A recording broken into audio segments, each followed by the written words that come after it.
Mercury Montego, the forgotten titan of 1970s muscle.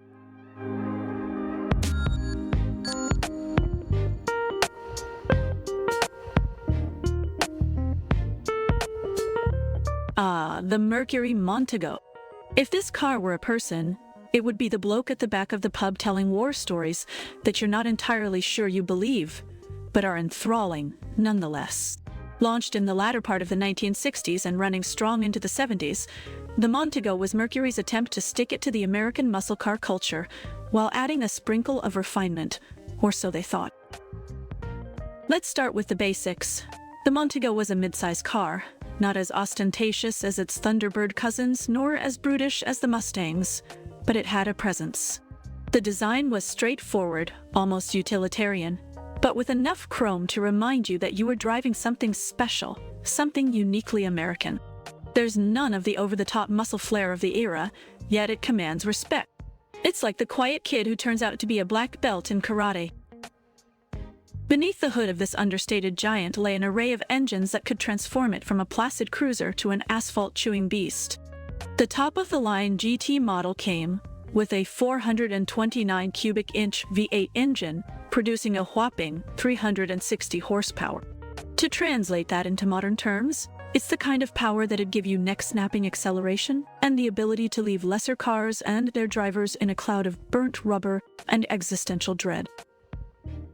Driving the Montego was an experience. It wasn't just about speed, although it had plenty of that. The suspension was, well, let's call it nautical. Taking a corner in a Montego could feel like piloting a barge through choppy waters. There was body roll, heaps of it.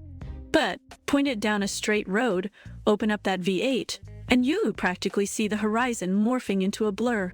It was a car made for the open road, for those endless highways where you could put pedal to metal and cruise until the sun disappeared over the horizon.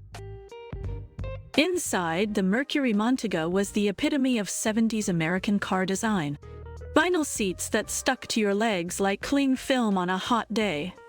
A dashboard assembled with all the ergonomic consideration of a moon landing control panel. And enough space to host a small gathering of friends. It was more living room than cockpit. Comfort and luxury weren't the primary concerns here. It was all about the drive, the feel, the raw, unfiltered connection between man, machine, and road. And then there's the styling. It wasn't a car that screamed for attention with garish graphics or oversized spoilers. Instead, it had the subtle charm of a mafia hitman in a well-tailored suit. The elongated hood, squared-off lines, and unmistakable Mercury grille. Every detail whispered rather than shouted, but the message was clear. This car means business. But let's be real. The Montego had its flaws. Fuel economy, about as efficient as a British public transport system on a strike day. Handling, it wallowed and wobbled through corners like a sumo wrestler on a seesaw.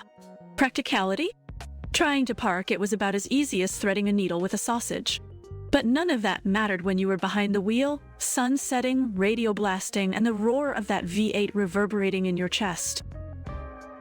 Despite being overshadowed by more famous muscle cars of the era, the Mercury Montego holds a special place in the annals of American automotive history.